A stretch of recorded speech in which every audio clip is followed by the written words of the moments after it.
Hello friends, मैं गौतम कुमार और आप देख रहे हैं गौतम बुद्ध का जीवन परिचय। गौतम बुद्ध, इनका नाम क्यों पड़ा गौतम बुद्ध, और इनको भगवान बुद्ध भी क्यों कहा जाता है, और भगवान की इनका संपर्क कैसे हुआ, और इनका नाम भगवान बुद्ध क्यों पड़ा, और कैसे बने ये भगवान का एक रूप, और सभी लोग का इनका आदर सम्मान करते हैं और इनको भगवान मानते हैं। और भगवान मानने का बहुत सारे तथ्य है, क्योंकि इन्होंने बहुत सारे तपस्या किए। तपस्या करने के बाद इनको ज्ञान की प्राप्ति हुई। ज्ञान की प्राप्ति होने के बाद ही इनको गौतम बुद्ध के नाम से जाने जाने लगा। तब से इनको भगवान बुद्ध भी कहा जाता है। एक समय की बात है जब इनके माता महामाया अपने नैहर जा रही थी, कपिलवस्तु लुम्बिनी नगर होते हुए। ये जो तब इनका जन्म उसी समय जंगल में होता है, जो कपिलवस्तु लुम्बिनी नामक नगर में, जो नेपाल में पड़ता है, वहाँ पे हुआ इनका जन्म। जन्म के तत्पश्चात इनका 7वें दिन इनकी माँ महामाया इनको छोड़कर चल बसी, स्वर्गवास हो गए।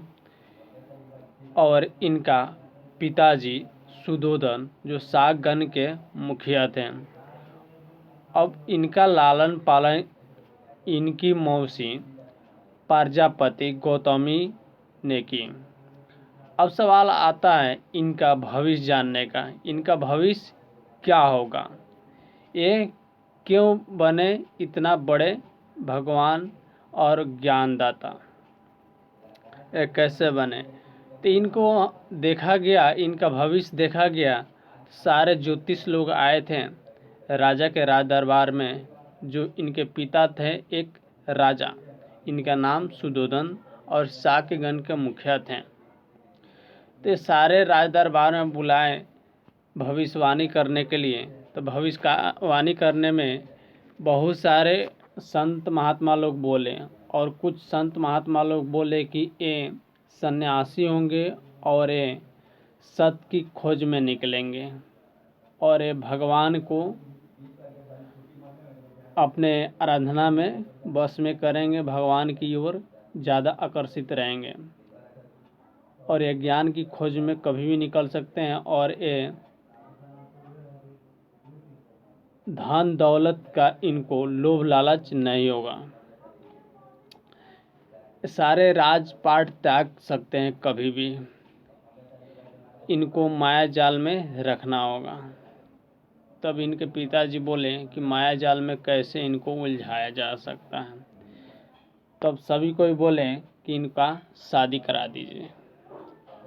तब बतलाइए, माने आप बहुत बड़े ज्ञानी बनने वाले हैं, संत बनने वाले, महात्मा बनने वाले हैं, अब वो काम न करने के लिए आपको शादी करा दिया जाता है।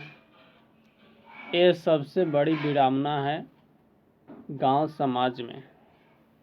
जो आप बड़े काम कर रहे हैं, तो बड़े काम करने से पहले आप इसी दुनिया में उलझे रहें, और आपका शादी करा दिया जाता, सारा मुक्त हो जाइएगा सारा काम धंधा से। आप उसी में उलझे रहिएगा अपने पारिवारिक संबंध में।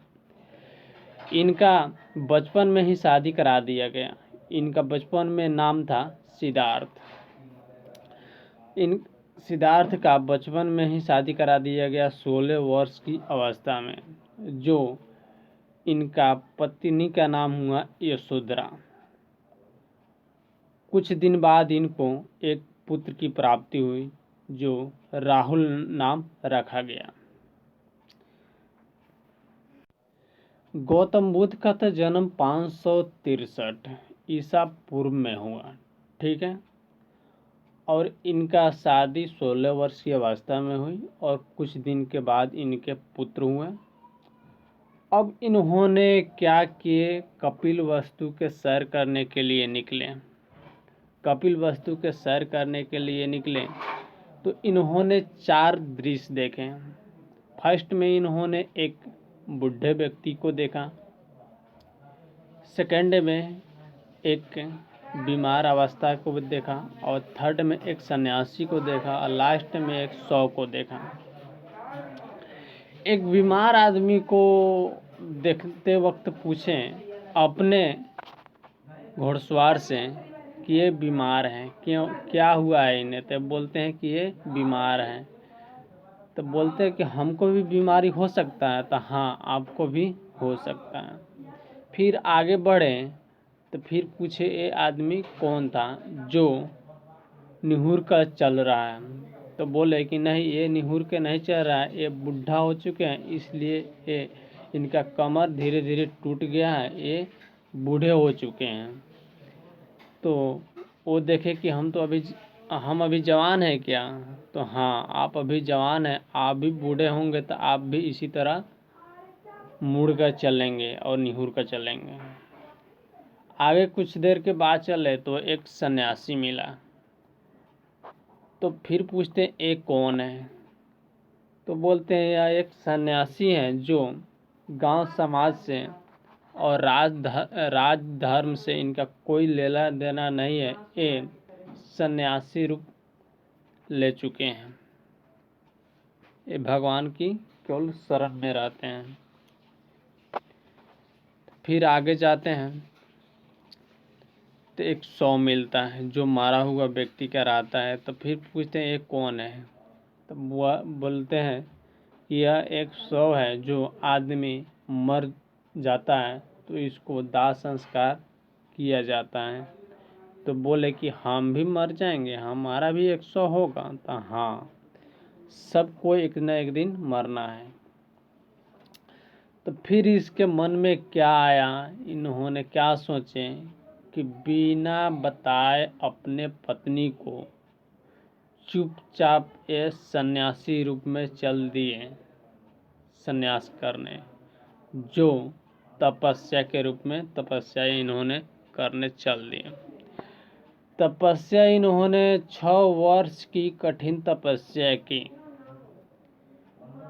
6 वर्ष की कठिन तपस्या की, और 35 वर्ष की इनकी आयु हो चुकी थी।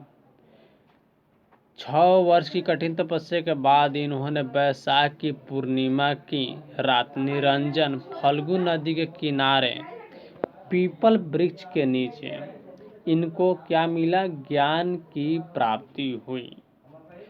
तो ज्ञान की प्राप्ति हुई तो उस जगह का नाम रखा गया बोध गया। बोध गया उस जगह का नाम हुआ क्योंकि वहाँ इनको ज्ञान की प्राप्ति हुई, और इनका नाम सिद्धार्थ था पहले, अब इनका नाम बुद्ध पड़ा, और बुद्ध के नाम से इनका नाम गौतम बुद्ध रखा गया। तब से इनको बहुत लोग गौतम बुद्ध कहते हैं, बहुत लोग बुद्ध भगवान कहते हैं। और इन्होंने प्रथम उपदेश सारनाथ में दिया, जो धर्म चक्र प्रवर्तक कहलाए। धर्म चक्र प्रवर्तक ग्रहण करने वाला प्रथम औरत गौतमी थी, और इन्होंने अधिक उपदेश श्रावस्ती में दिए।